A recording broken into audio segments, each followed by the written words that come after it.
So back to the U.S. 1946, they've got this thing called Operation Crossroads. So there's this, so does anyone know what an atoll is? It's like a island. It's like a coral reef island thing, I think. Yeah.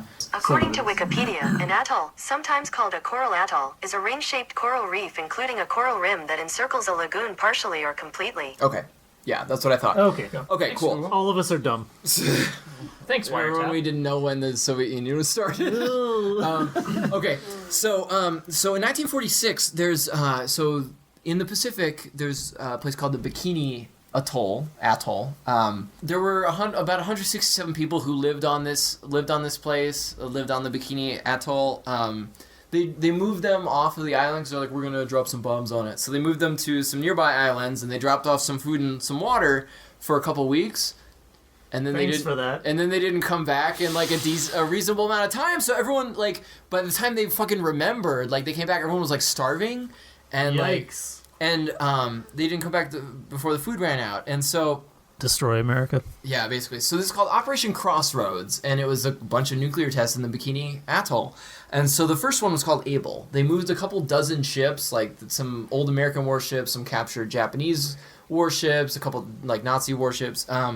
They moved a couple of them, and they dropped a bomb from a plane on this fleet. And they didn't get a ton of good info because they wanted to see what the effects on a fleet were. Right. They didn't get what it would look like on a naval situation. Yeah, exactly. Dropping a nuke on a naval fleet. They didn't get a ton of good information because they missed by like 700 meters. I mean, they didn't get enough information on the thing. Like, the bomb exploded. Like, a lot of shit happened. So basically, so they detonated it in the air so that the fallout. So fallout basically is the term for all of the like radioactive waste and all of the shit that gets created. Their thinking was, we'll blow this up in the air so it doesn't get in the water and pollute everything. So instead, it got sucked up into the stratosphere and it became part of it got spread over the entire planet. Sweet. Awesome, great. And so what they did was, so instead of having people at the stations and all the boats, they put animals. They had 57 guinea pigs, 109 mice, 146 pigs, 176 goats, and 3,000 something rats inside these ships. 35% of them died within 3 months, 10% died instantly, and then 15% from radiation, and then the other 10% were scientists killing them due to autopsy. There's a story of, like, there was one pig they found him after the explosion swimming in the lagoon. So, like, he got out? I don't know. It's weird. He lived a full pig life, so I don't know. That guy. So critical, like, we're unconditional support for this fucking pig. We need a Disney movie about that pig. I know, right? Like, that's my Disney princess. The nuclear pig. Yeah, exactly. And so then their second test was Baker. They detonated it 90 feet underwater. In the middle of a fleet. So their previous thing of like, we won't explode it underwater to pollute the water. For the second one, they're like, we'll explode it underwater. Good job, America. Good work. So we can pollute the air and the water now. So granted, they polluted both. So this bomb exploded, created 3 pounds of fission products, which is basically nuclear. So it creates new elements of nuclear, like radioactive nuclear waste. But so 3 pounds doesn't sound like a lot, but we're talking about little particles. There were enough of these little particles that if you weighed them all, it would have been 3 pounds. Right. And so it mixed with 2 million tons of water spray and like sand. It flew into the sky, like in this fucking explosion, and then fell over miles and miles. Everything was radioactive as fuck. Like, they tried to clean off the radioactive particles from the boats, but they couldn't get it off. Amazing. Yeah, shocking. They tested on pigs and rats this time. All the pigs died. Most of the rats died. They were going to do a third test, but they couldn't get the radioactivity off of the surviving boats. So, cool. My homie William is out there listening to this. Sorry about those rattos. Oh, love you, William. It's sad. No, I mean, like, these animals they didn't do anything, and then they got radiation poisoned. No, but so and then for the people who got moved off, so the Navy, they dropped off food, but then didn't come back. But then they couldn't move the people back to their homes because it was radioactive as fuck. Yeah. And then the in all of the islands that they got moved to, they couldn't fish because all the fucking fish were radioactive now. So like, and this, yeah, I mean, so this was in the early 50s. Death to America. Yeah, good work. Death to America. Yeah, and so they became dependent on food aid. It's 2018. They still can't move back. Death to America. Yeah, absolutely. 100 emoji. Yeah, to so America. Operation Crossroads, it was bad. Yeah, so then 1946 in the U.S., you've got the Atomic Energy Act, which established the Atomic Energy Commission, which was placing nuclear development and power management under civilian control, taking it away from the military, which you'd be like, oh, that's cool, right? Well, so like it restricted access to like nuclear knowledge to other countries, and then also it was private. Like they basically made it really easy for private interests to be like, yeah, no, we're in charge of nuclear shit now. Like, oh, awesome. Great. So Very cool. Yes, very cool. And then so it was amended in 1954. It was another new Atomic Energy Act. It allowed non-governmental use. It encouraged private companies to build and run nuclear reactors. But most of the companies were like, oh, fuck no, I'm not going to do that because like it's really hard and all the people get sick. So in 1957, they passed the Price-Anderson Act, which basically, if you're a private company and you run a nuclear reactor and your workers get sick from radiation, the government will pay for it. Very nice. Very cool. Really, really cool. Super cool. And so at this point, companies like General Electric, our sponsor, Friend of the show. our sponsor for this episode, they're like, real shit. And they start to like, they open nuclear reactors like all over the fucking place. Also, thanks General Electric for our nuclear reactor. Well, so we mentioned the Hanford site earlier, like that was the place for the during the Manhattan Project. Under General Electric, they built 9 nuclear reactors there in the Hanford site in Washington that made most of the plutonium for the U.S. arsenal. Oh, and I didn't mention that when they got the land for the Hanford site, they turns out there were Native Americans living there, the Wanapum. They went ahead and just moved them. They were like, hey, we're just you don't live here anymore, and they just took them and moved them somewhere. So here's the thing. In 2018, the Hanford site is the most contaminated site in the United States. Millions of gallons of nuclear waste. Like they were taking, like we could talk a lot more about this. Like just the fucking. So General Electric was running the reactors there and all the waste stuff. They did. It was ridiculous stuff. Like they were catching nuclear waste in like aluminum like milk pails.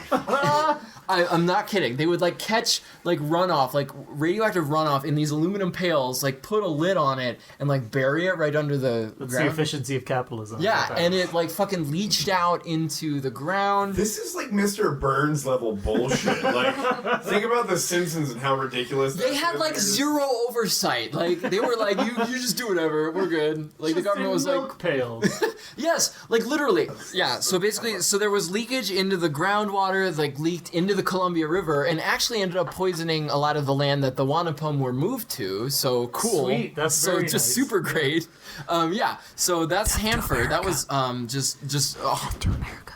yeah, so just completely awesome. So there's this guy, Edward Teller. He's working on the Manhattan Project, and he has this idea for something called a super, which is what we would know now as a hydrogen bomb. And so the hydrogen bomb basically uses the energy from a fission explosion, like the previous kinds of explosions we've been doing, to compress a fusion fuel, which is something like deuterium or tritium or... those are the words I read. I don't know what they mean, but I know those are elements. I'm just saying, I'm not a scientist. So the atomic nuclei, they fuse together to make a heavier element, and they release huge amounts of energy. Like the sun and like stars use fusion energy. This one of the physicists, Enrico Fermi, he suggested the idea. He's like, hey, we could probably do this to Edward Teller, and Edward Teller was like, fuck yes, we're gonna do this. And so like, he spent most of his time on the Manhattan Project trying to figure out how to make the hydrogen bomb work. And Oppenheimer was like, oh my god. And like he put Edward Teller and a couple other scientists who were really into like the hydrogen bomb like in their own little project so they wouldn't like fuck up other people's work. He was like, you guys just go work on that. That's fine.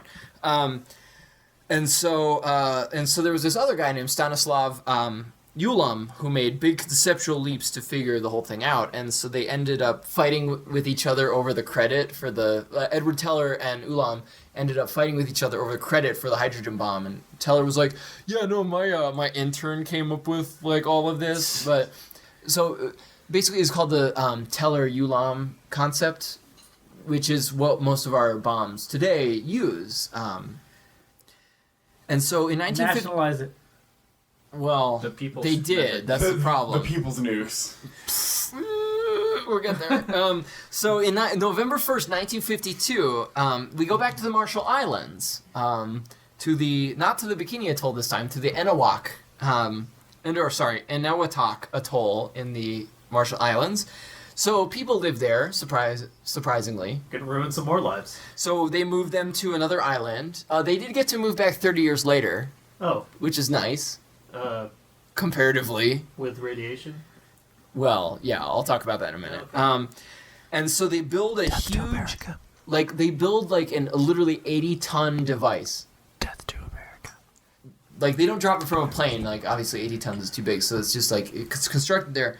It's called Ivy Mike, is what they named it, and they blew it up. Ivy Mike? Yeah, that was the name of the. That's like the That's my hottest favorite kind of rapper. That's some hot rapper, Ivy Mike. What's up, That's Ivy the- Mike? That's the most hipster bomb name I've ever heard. Yeah, he's white and he's got tattoos on his face. So they blew it up, and the mushroom cloud was 41 kilometers tall. Yeet.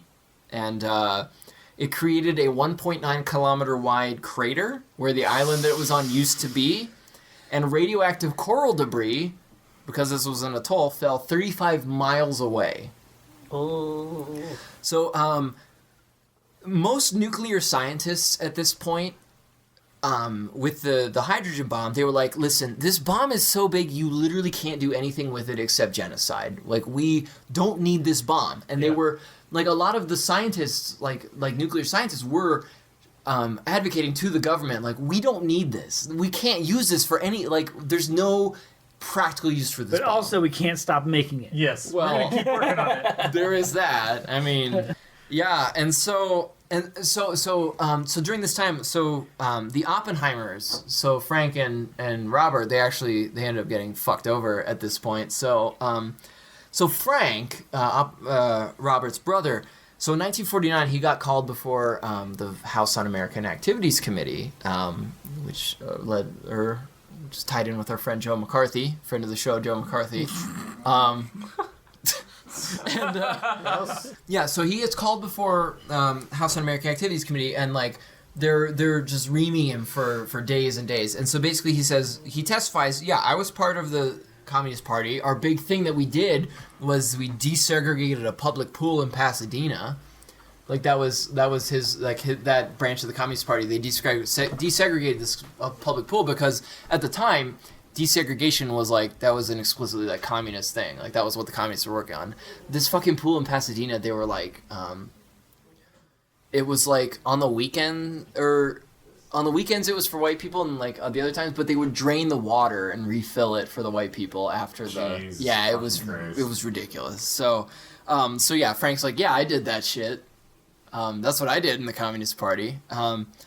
But then he basically had to resign. He had a position at the University of Minnesota teaching physics. He had to resign. And he couldn't find a job anywhere doing science, like doing any sort of science. So he ended up moving to Colorado, actually, in Pagosa Springs, which is like the northeast part of Colorado. It's Yeah. south. Or southeast? Southeast, Yeah, okay. So he moved to Pagosa Springs. He was a cattle rancher for almost 10 years. That's fucking awesome. Yeah, it's wild. And then, because he couldn't get a job doing I'm science... just gonna raise cattle. Raise cattle, hang yeah. out in the fucking mountains. Okay. So in 1947, Frank Oppenheimer, he was allowed to teach science in a high school in Pagosa Springs. Like, that was the only science job they would allow him to do. Is like, you can teach science to high school kids.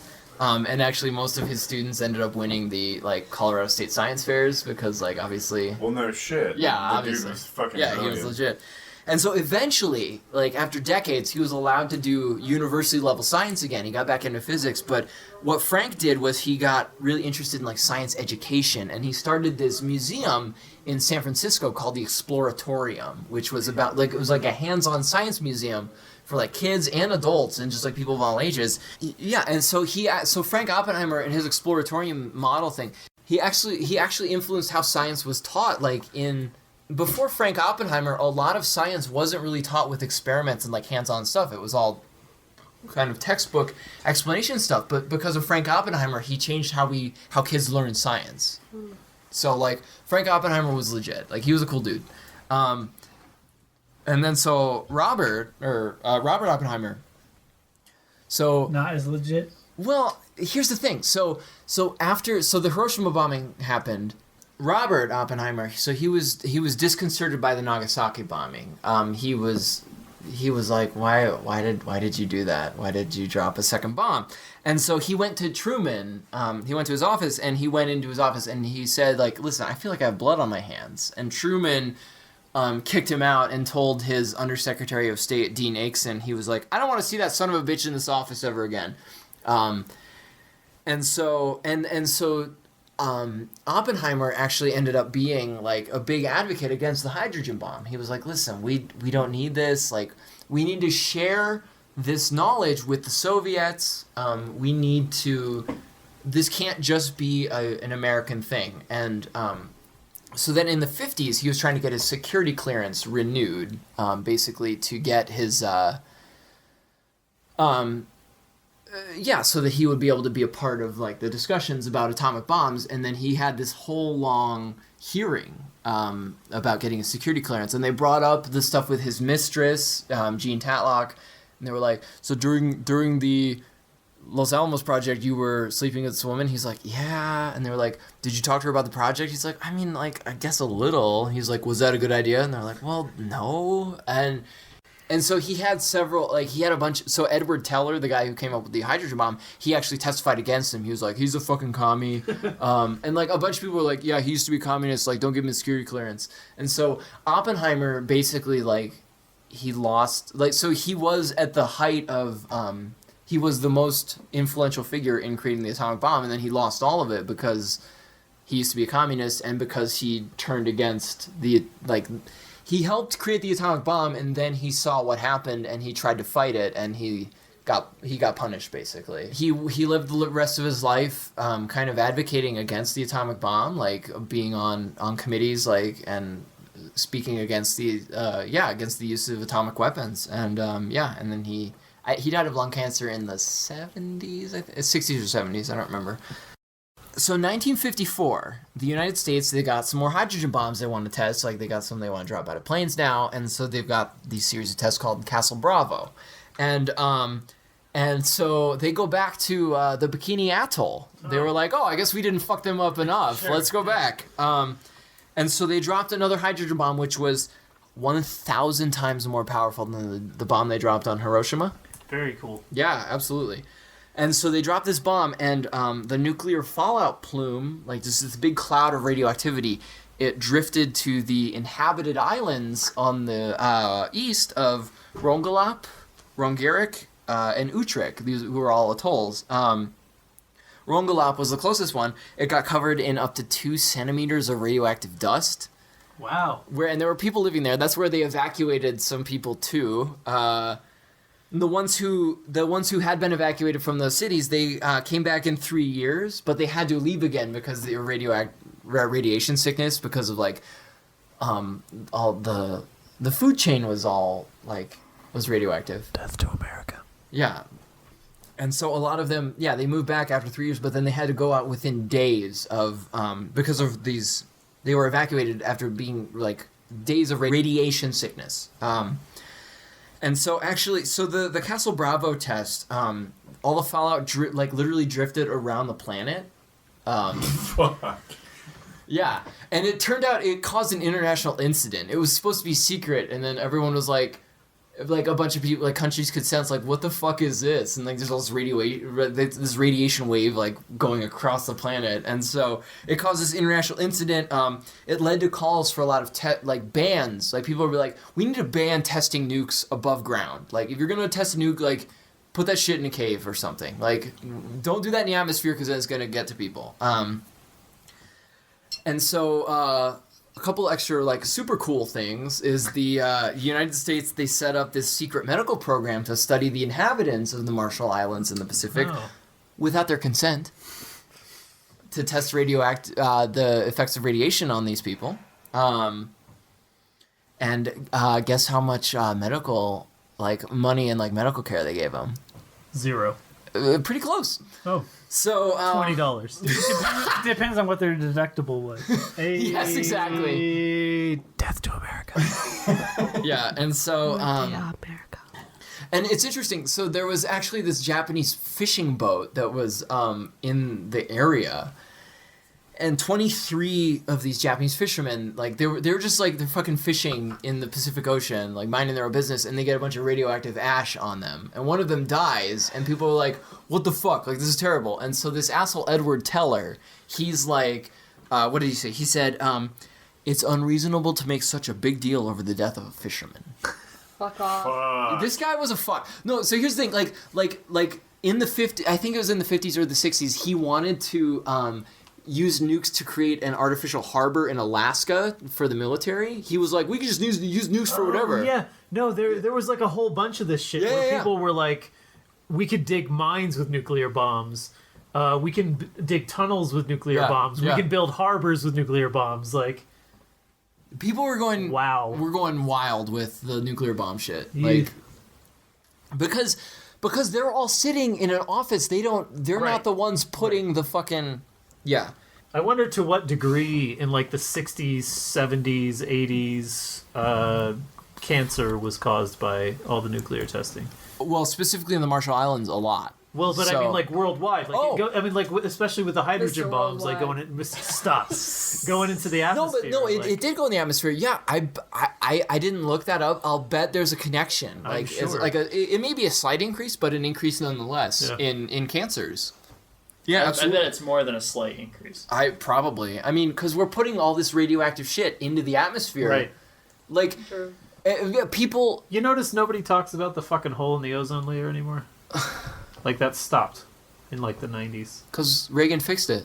He He sewed them. He sewed the hole up. sewed the like, hole up. Mr. Gorbachev, sew up this hole. That's the whole vibe. So, I'm putting forth the conspiracy. yeah, no, it's interesting though. No, but so actually, Putting it forth. so after this test, there were 22 further nuclear tests at Bikini Atoll. Oh, Which is awesome. yeah. Just Let's super fuck great. those people over. Yeah, exactly. over Fuck Peter. those people. Like they don't exist. Like they're brown. Fuck them. Oh. Yeah, like. And so that the place where they tested the first hydrogen bomb in Eniwetok, they detonated a further 30 megatons of nuclear stuff there in further tests. So I don't know if I mentioned this earlier. A megaton is so you measure it based on It's a million. you based it on TNT. A megaton is a million tons of TNT. So a megaton is like a million tons of, like the equivalent of a million tons of TNT being exploded. So they detonated a further 30 megatons in further tests in Eniwetok specifically. And so there was this one big blast crater. They were like, oh, we're going to take this. They filled it with radioactive waste. And then they put this giant concrete dome over it. Oh, You can okay. see this. Like, it's just this huge, enormous concrete dome over this whole thing. Here's the thing, though. They didn't put any fucking concrete on the floor of the whole thing. So it's been for like 30 years, it's been seeping into the ground. Incredible. Well, and they're saying that, like, if the sea levels rise, which, like, climate change, then the whole thing's gonna probably split open and all the nuclear waste is gonna come out. Well, here's the thing, though. It's not that bad because the sediment that's in the atoll outside of the dome is more radioactive than the stuff that's inside it. Hang on, let me just... So most of the people who poured that metal dome were in the military, and a lot of them got radiation sickness. Oh. And so these are mostly white Americans. Guess how much money the government's giving them for medical care? Good. Giving them, well, right, fuck the troops, but like, Wow. Is it $20? it's zilch. These soldiers got dick, Which is the equivalent of their deductible. well, and, I mean, so there's the soldiers, like whatever, who gives a shit. But then there's also the people who fucking live on Eniwetok. Right. They also have a really they have higher percentages of birth defects and cancers than in other places. And yeah, I mean, what do you need to say? Like, what can you say about it? These people, they did nothing. They've done nothing. They've been. Yeah, and the government, like the United States government, has fucking poisoned their children for nothing, just for no reason. For funsies. For science. To protect profits. For profit, basically. Cool. We must secure domestic profits. So, oh, go ahead. I just like this just is like continually fucked, and it's more of America testing and all this shit. Like, how does like the Soviet Union and like the whole like both space race and arms race kind of come into all this? Because like I feel like that's where the We're gonna get juicy to bits are. the Tsar Bomba, I assume. Well, yeah, I'm getting there close. I'm getting close to that. So November 1955, the Soviets detonate their first hydrogen bomb. It was designed by this guy named Andrei Sakharov. It's funny because Truman, back in the 40s, he had told this senator, he's on record saying, those Asiatics will never figure out the bomb. Fuck!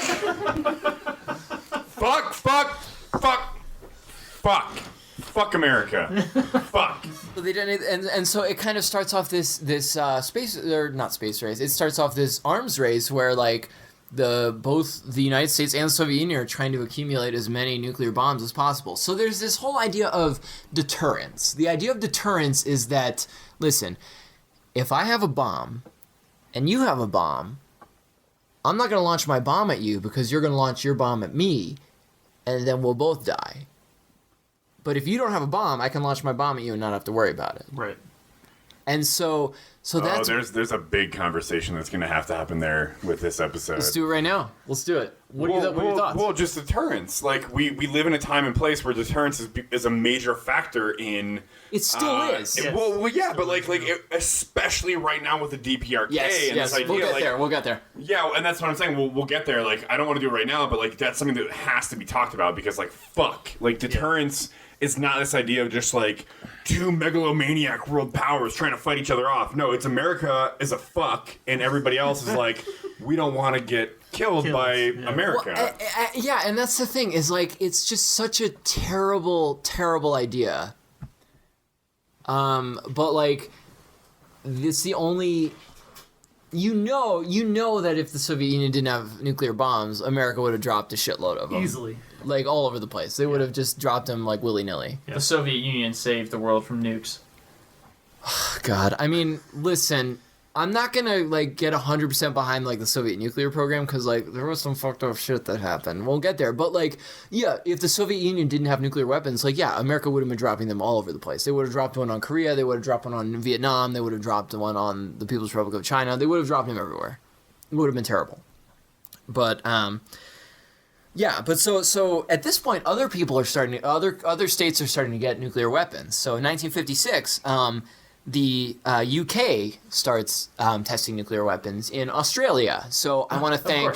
Very nice of them. Yeah, exactly. I want to thank Jocelyn. All patents to the Soviets are the official Proles legal correspondent. She gave me this information about the UK nuclear tests in Australia. There was this place called Maralinga. It's in the south of Australia. Well, no, it still is. It still is. It got vaporized. No, we're talking about blowing up like entire islands, and you use the word "was." So well, no, it is. Sorry, it is. It still exists. But So there's this.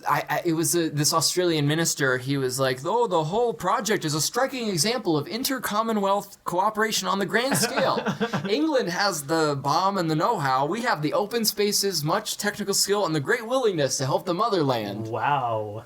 So like literally, they believed Mar-a-Lago was it's just this big empty desert in the South of Australia. We have the spice.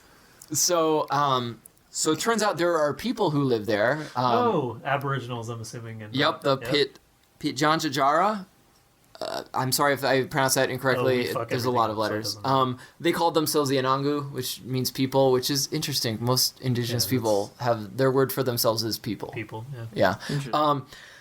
So those people live there. And so Britain, I'll just read what Jocelyn said, just like that a couple episodes ago.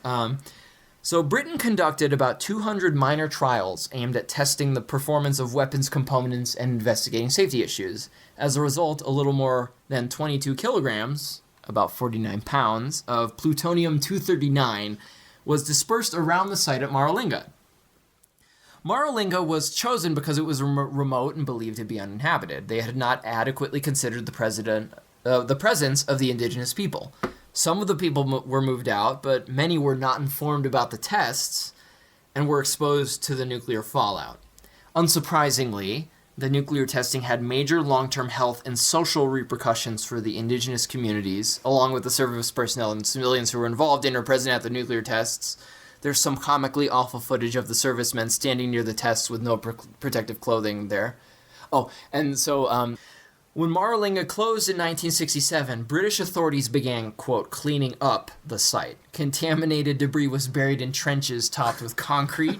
Plutonium-contaminated soil was simply plowed into the ground, and this only made the contamination worse. Amazing. In May 1984, Australian scientists conducted radiation surveys in preparation for transferring Mar-a-Lago to its traditional owners. Oh, awesome. They're like, hey, sorry we dropped a bunch of nukes here. You can have it back. Thanks for that. Yeah, you're welcome. Fuck. Yeah, it's weird when you've got a society that's mobile and based on hunter-gatherer sort of consumption, how maybe they don't live permanently in a particular area. Yeah, weird, huh? Yeah, it's strange. Yeah, we'll come back to that when we talk about America. Hooray! Yeah. In 1984, Australian scientists conducted radiation surveys in preparation... Oh, sorry, I said that. They found that major and widespread plutonium contamination remained. The cost of the cleanup in the late 1990s was more than 100 million Australian dollars, although Britain paid less than half, and only after protracted pressure and negotiations. Weird. Of course. Yeah.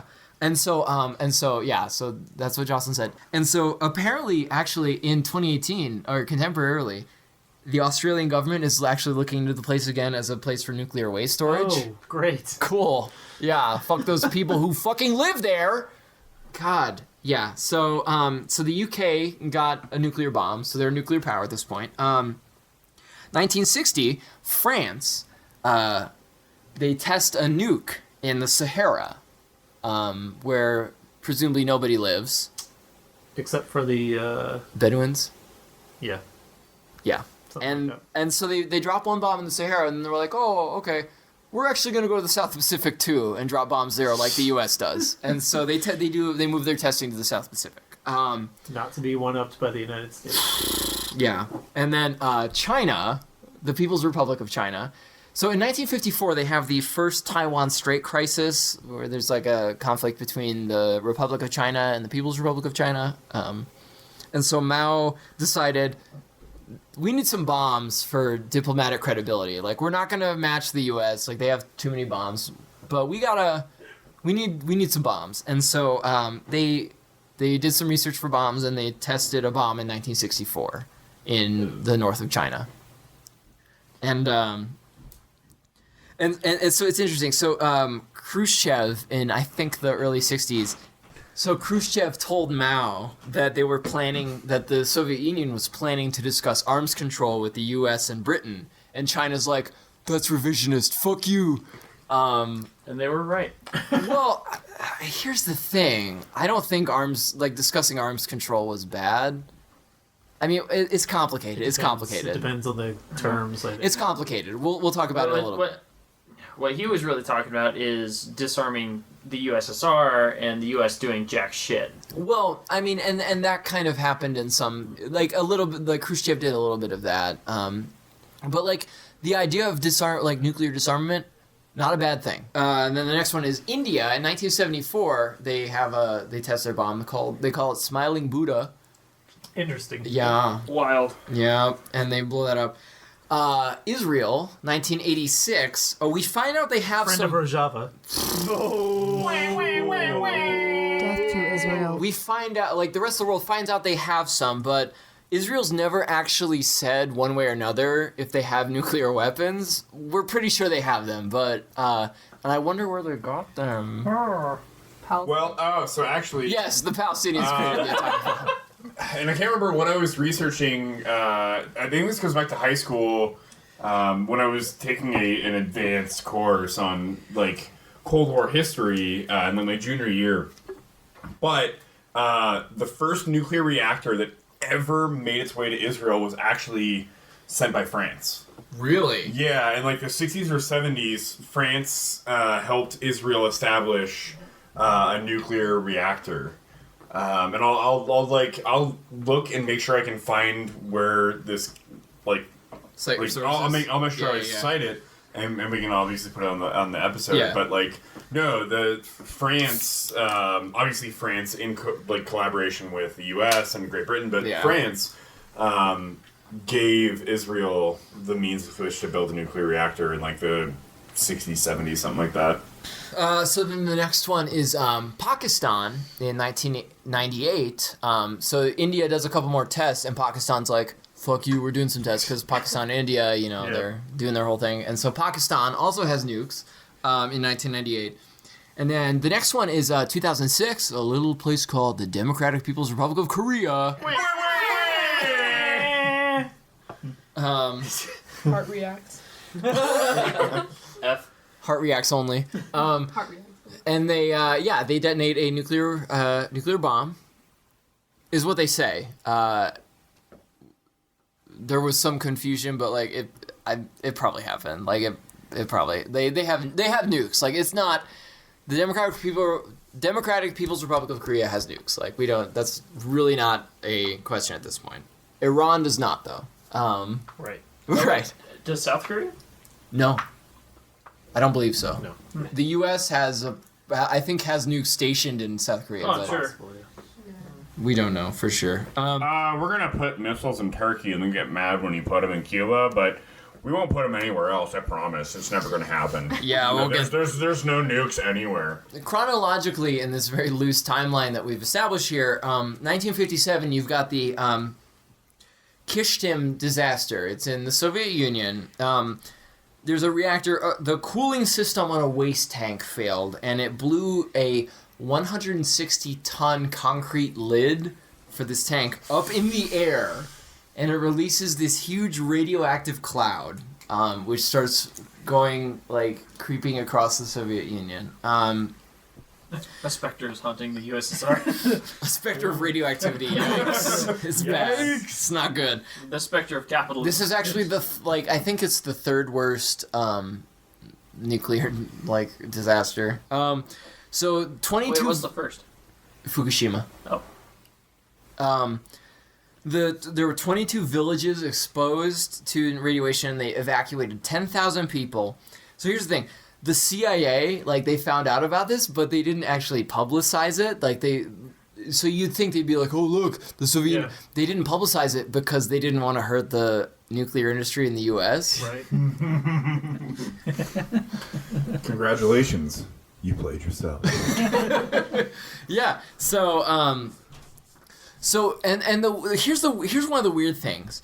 So somewhere between 50 and 8,000 people died.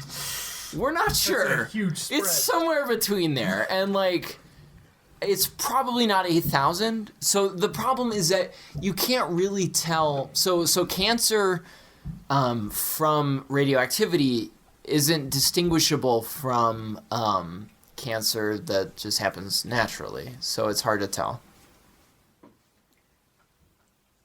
Somewhere between one and everyone. Yeah, basically. Yeah, so that was a bad thing that happened. But it was a cooling system on a waste tank. No, there was nothing that could really be done about that. That's the thing, is that they were just storing this huge concrete waste tank, and it just happened. So the next big thing, 1961, Tsar Bomba is the largest nuclear weapon that has ever been exploded. It is it was a Soviet bomb, obviously, which King Bomb is basically what it means.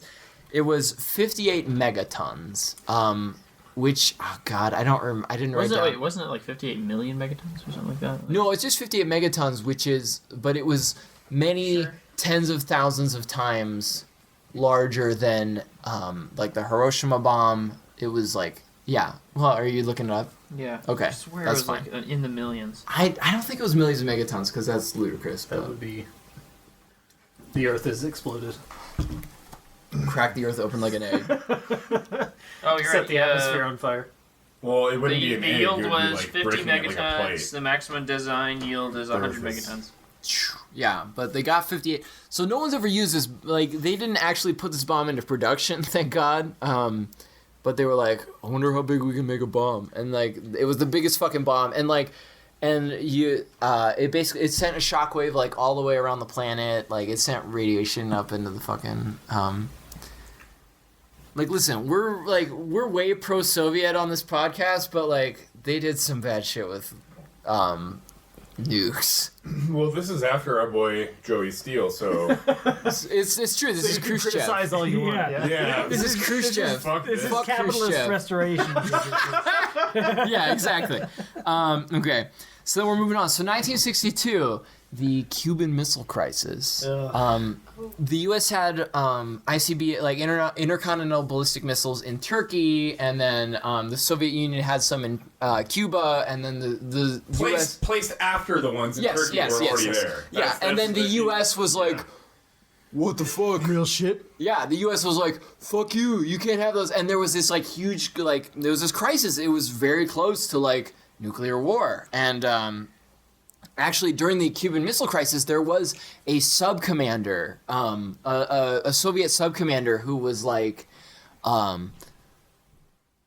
we haven't heard anything, they hadn't heard anything, and so they thought there was a nuclear war, and so they were like, the Soviet subs, you had three people had to sign off on a bomb, like a missile launching, and two of them were like, we gotta launch a missile, like it happened, like there's nothing left up there, and then like the third person was like, I don't know, man, let's not do this, and so that third person prevented like nuclear war, which is great. Good for that guy, but yeah, so it was a close call. So 1963, you've got the Partial Nuclear Test Ban Treaty, which basically it prohibited testing of nukes anywhere except underground, because if you test it above ground, like it ends up in the atmosphere and it goes over the entire fucking planet. Like Let's just put it in all the fucking soil and shit. Like, well, right. I mean, like, it's obviously not great, but it's at least it limits it to the specific area. It's bad. Like, I agree that it's bad, but like, it's not. I guess it's technically better. They can make minds with it. Yeah. So then the next big thing is 1967. There's the Treaty of Tlatelolco. It's Aztec, or I think Tlatelolco. It's Latin America and all the Caribbean nations. All of them agree not to build or use nuclear weapons. Literally, all of them agree to do this except for Cuba. And so Cuba is like, well, so Cuba is the last to sign and then ratify. They signed in '95. They ratified in 2002. Because the U.S. was storing nuclear weapons or waste or something in Guantanamo, and so they were like, cool. "Fuck off! We're not gonna sign this until you get this shit out of here." Yeah. And I don't know if they did, but at some point they were like, "Okay, fine. Like, we're not gonna build nuclear weapons. Like, there's no point. Nuclear weapons suck. Like, we're not gonna do this." So all of Latin America and all the Caribbean are subject to this treaty that they signed back in the day. Saying we're not going to build nuclear weapons. We're not going to do this. So good for them. They were the first like geographic region to do that. So then you get 1968. There's the Non-Proliferation Treaty. This is with the UN. There are three parts on non-proliferation. which is don't help anybody get nuclear weapons. The second part is don't make any nuclear weapons yourself. And the third part is people can still use nuclear stuff for like energy, for peaceful purposes. You just can't build bombs.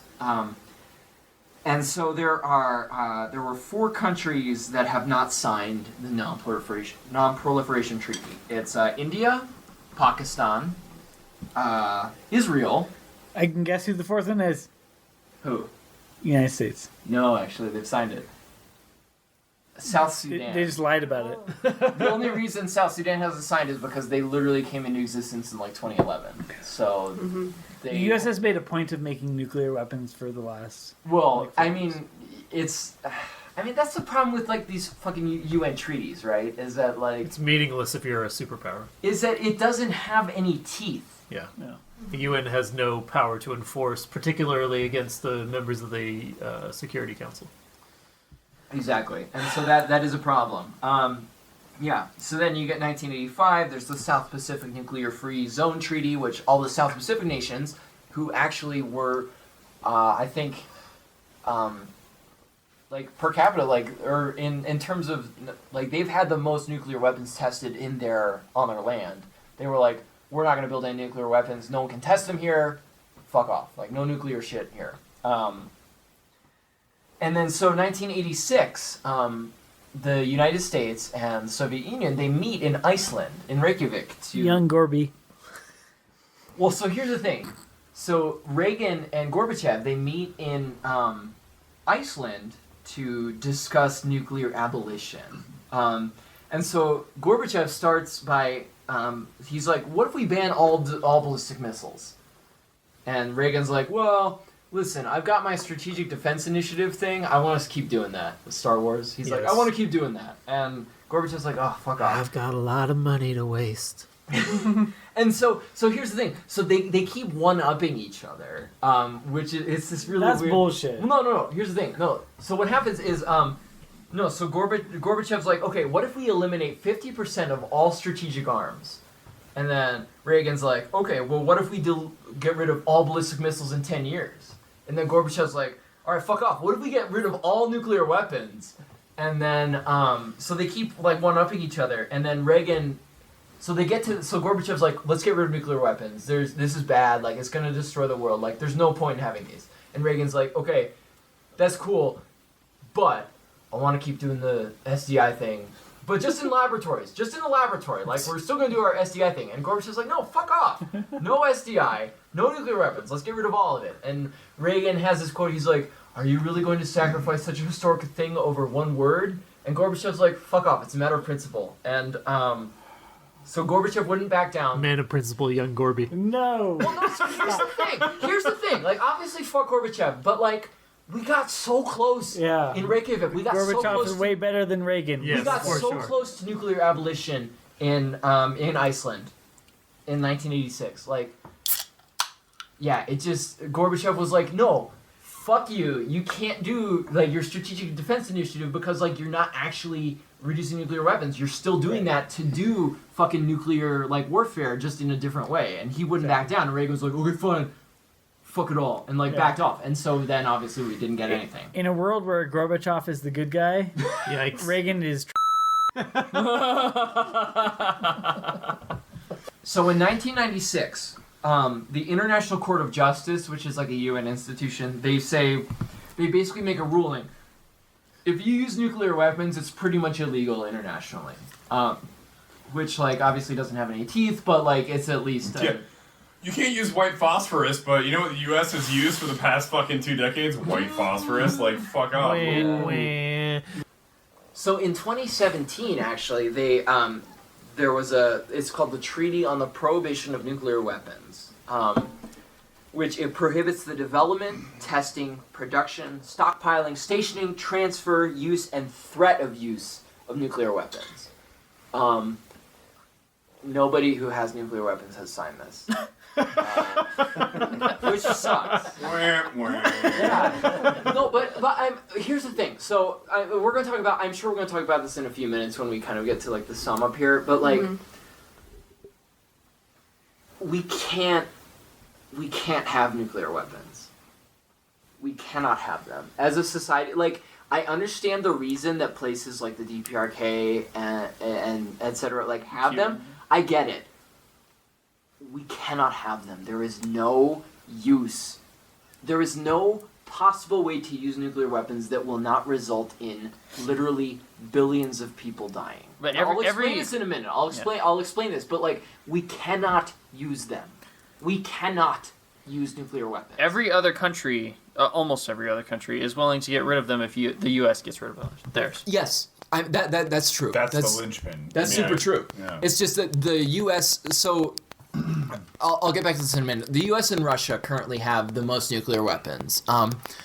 If those two countries would agree, then like we would be able to get to a world without nuclear weapons. And I mean that sounds utopian, but it's not. Like the problem, like the thing is that producing nuclear weapons takes a huge amount of resources. It takes a massive state apparatus to create.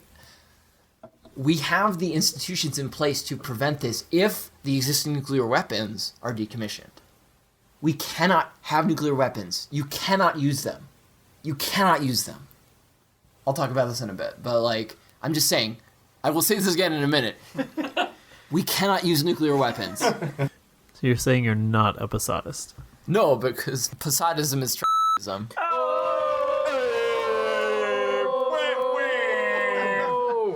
You don't want dolphin comrades?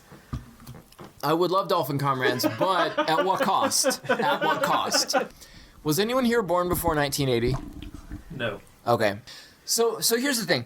If you were born before 1980, you had some amount of fallout inside your bones. You have some amount of fallout in your bones, and they could date your skeleton by how much fallout was inside like a tooth of yours. Sweet.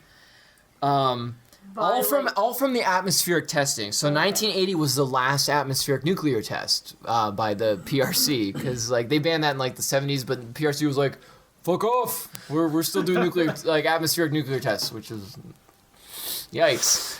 Sorry. If you were born before 2011, you have fallout from Fukushima inside your body. Damn.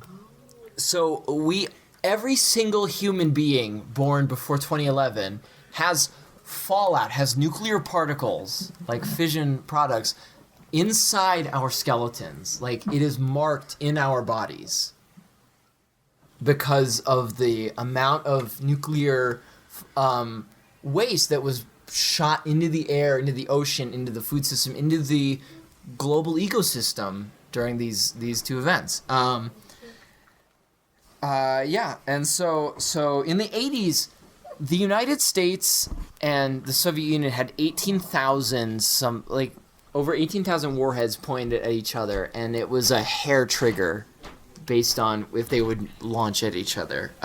So I'm going to talk about some false alarms and some nuclear accidents here. In 1979, actually here in NORAD in Colorado Springs, the NORAD computers said that 2,200 missiles were heading for the U.S. Cool. So NORAD, the computers said 2,200 missiles were headed for the U.S. And so the National Security Advisor, Brzezinski, he said that the president has 7 minutes to respond. Like 8 minutes later, satellites confirmed no, there are actually not 2,200 missiles headed for the U.S. So that was a false alarm. Sad. 1983, there was a false alarm in the Soviet Union. So the Soviets had a bunch of early warning satellites, and in the control center outside of Moscow, the computer said the U.S. had launched an ICBM at the Soviet Union.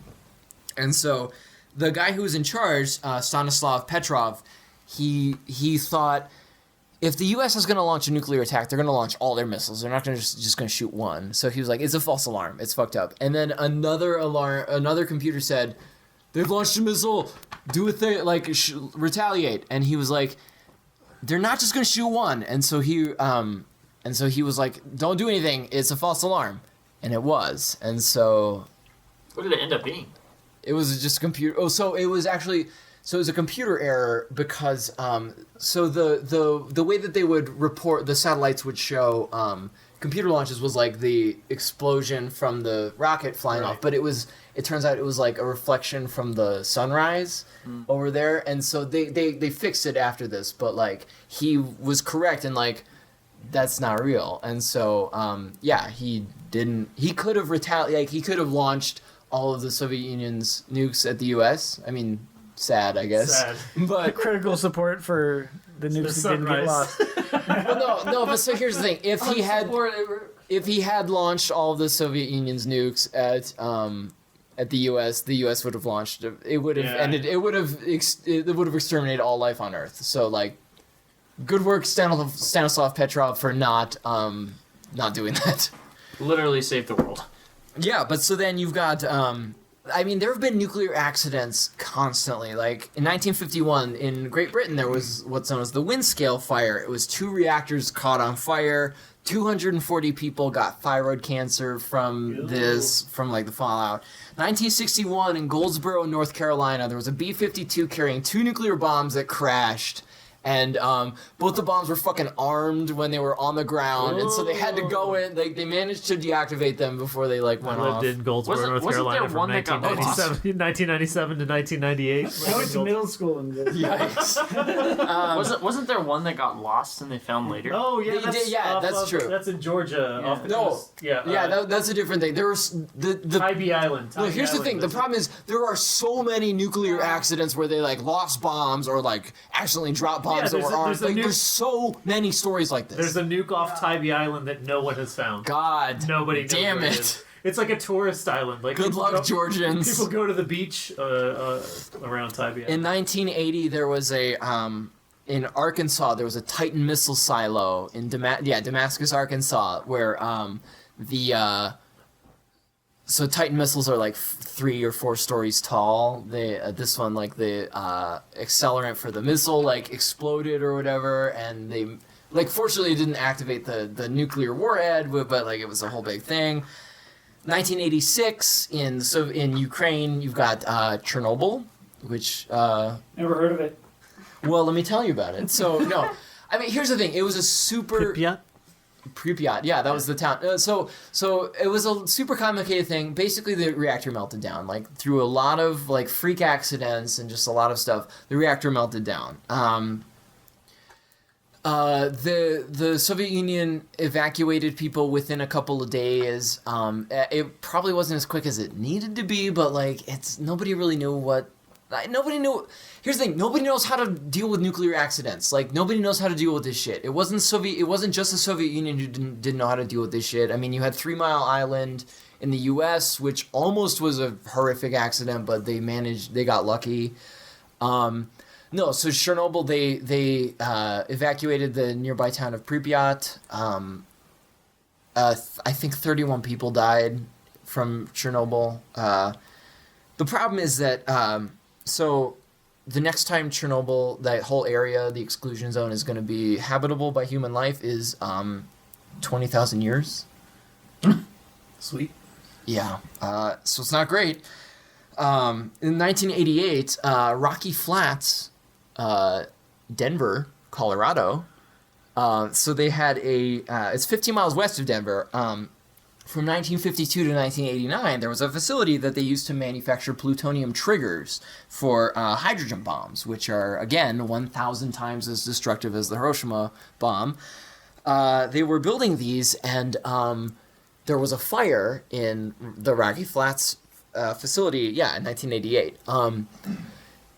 So this is a wild story because the only reason that we didn't have a Chernobyl level incident in Denver, Colorado, is because a fire truck that was coming accidentally backed into a power pole and cut off the they backed into a pole, knocked it over, cut off the electricity, which like shut off some fans and like kept it from spreading. Kept the fire from spreading. But like if that accident hadn't happened, Rocky Flats, Colorado, 60 minutes from here, from where we're recording this, would have been like literally would have had like a Chernobyl-ass like incident. We got real We've seen close. pictures. So Yeah. in 2010, there was an Air Force base in Wyoming. The commanders lost control of the nuclear missiles in this Air Force base, and like it basically led to What? They lost control. it was like a power outage, or I don't know what happened, but basically like They're like, we're like, "Oops." well, no, I don't know exactly what I happened, let but go like of the controls. no, it started conversations about like hackers could get into our fucking nukes and launch them, or like a rogue base could launch rogue nuclear state. missiles. The people's nukes. Or it's so there are a bunch of like redundant systems, like multiple, like in U.S. nuclear bases, like two people like across the room have to turn it simultaneously because like one person can't do it by themselves, and so it's a whole thing. It's wild. And then I mean in the Soviet Union you've got they had a system called Dead Hand, which is it was a bunch of computer systems that said if the Soviet like leadership got nuked, the computers would detect that and launch nukes in retaliation. Completely automated. They think this isn't active anymore, but we don't know for sure. So that's cool. Yeah. So basically, so there have been so many nuclear like incidents and almost horrific accidents that have happened just because of the nature of nuclear weapons and nuclear reactors. And like, yeah, we mentioned 3 Mile Island. It was almost terrible. It was in like, I think that's Pennsylvania or something like that. Somewhere on the East Coast. It was almost horrific, but they got lucky and they... I thought 3 Mile Island was New York. It may have been New York. But then you've got... Or Jersey. Yeah, it was somewhere over there. But then you've got Fukushima, which was in 2011, I think. There was a tsunami that... There was a freak accident, like some stuff happened, and then the tsunami happened, and like, it's basically, in terms of amount of radioactive shit that got pumped out, it's the worst nuclear accident of all time, and like, it's gonna be, people are not gonna be going back to Fukushima for a very long time. I mean, I remember reading this one thing about this one guy who is like, there's a bunch of animals who still live in Fukushima because the town got evacuated. But this one guy, he's like, he got dosed or whatever. And he's like, he lives in Fukushima taking care of the animals because he was like, I already got radiation poisoning. Like, I'm going to take care of these animals as long as I can. It's the Ethan of Japan. Basically, yeah. Uncritical support for that guy. Like, that guy's legit. And then the other bit I got to talk about is depleted uranium. Depleted bullets. Yes, depleted uranium gets made into shells or munitions because of how dense it is. That's not the only reason. Well, it's also radioactive. It's called depleted uranium, but that just means it has like 60%. No, so in the first Gulf War, there were 782,000 depleted uranium rounds used, almost entirely by the U.S. And then they keep using this. In a 3-week period in 2003, the U.S. military used 1,000 tons of depleted uranium munitions in Iraq. And so as a result, in 2004, Iraq had the highest death rate from leukemia in the world. Holy shit. And it still has an incredible amount of childhood, like, cancers and deformities because, like, and I don't know if they've done a study to explicitly link this to depleted uranium ammunition, but the U.S. military uses depleted uranium ammunition, and you have this that happened in Iraq. I don't think that's crazy to connect those two things. So that's a thing that's still happening, and that's a monstrous thing. That is a crime against humanity to use radioactive rounds in civilian areas. I mean, and use it anywhere, but especially in civilian areas. And so, I think in like 2012 they did I think it was 2012, they did something in Fallujah that was talking about like the greatest amount of like genetic deformities in the world because of how many fucking depleted uranium shells were used in this area. And so, yeah, and so I here's the last thing I have is, I mean, so we talked about the nuclear energy thing, and it's complicated, and there's not an easy answer, but like, it's a really strange fact of modern life. Even though the Cold War's over, it's a strange fact of modern life. The possibility of human extinction is something that could still happen at any moment.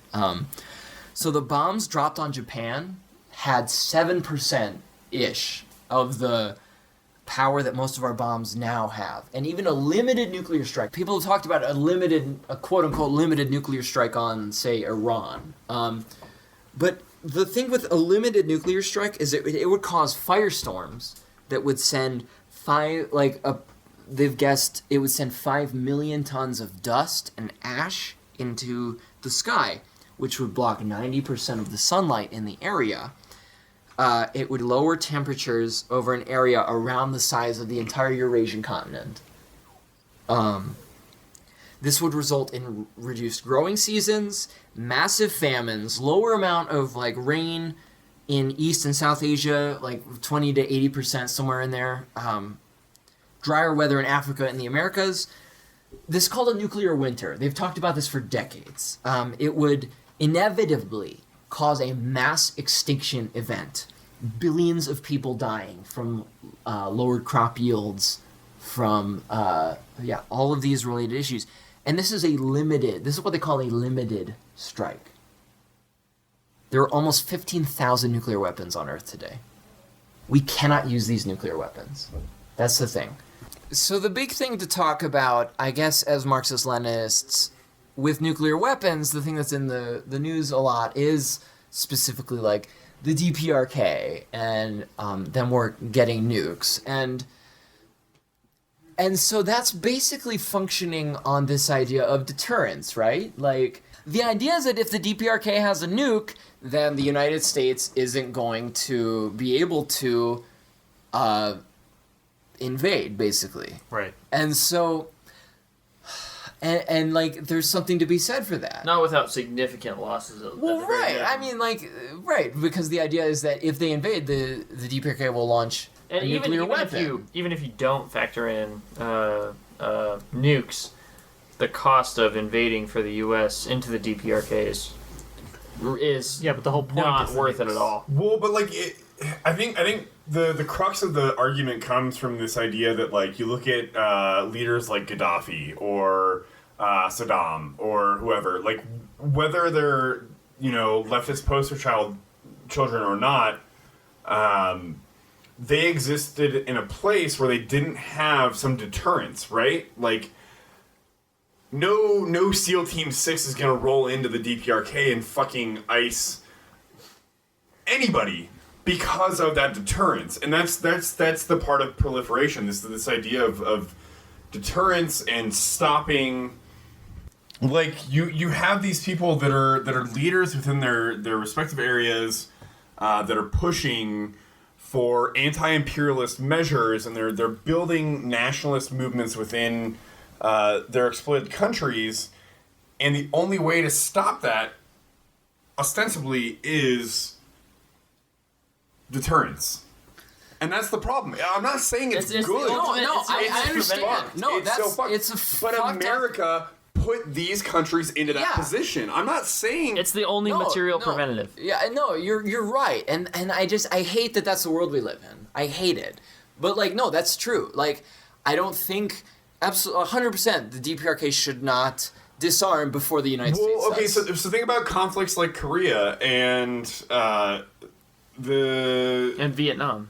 Well, Vietnam is a tougher one because there was nuclear capabilities on both sides for that, but a conflict like Korea was so early on in this issue that the USSR did have it, but China did not, and China was the material support for Korea during this conflict.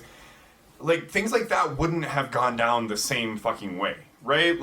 Deterrence at a certain point, once the nuclear bomb was made available to the U.S., deterrence was at a certain point the only way to stop the U.S. from steamrolling the rest of the fucking world.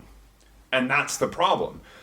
Yeah, it's fucked up. And Ethan makes an amazing point that, nukes are bad and we shouldn't have to worry about them and we need to get rid of them. But at the end of the day, we need to know that the U.S. doesn't control the only means with which a nation can stop other people from doing things. Like that's the linchpin of the entirety of the nuclear question. Under communism, we will not have nuclear weapons. That's the thing. And There'll be no need. well, right, and it's just Under it's, global communism. Right. I'm not saying socialism one country. When we don't have the United States and like global, like capitalist. Once we have Death to America. Honestly, this is probably one of the most pressing episodes that we've done for current politics, and it's a heavy episode, and we've spent a lot of time talking about this. Hashtag deep. It is, but we just don't have the time to do any of our side segments. No seeing red today.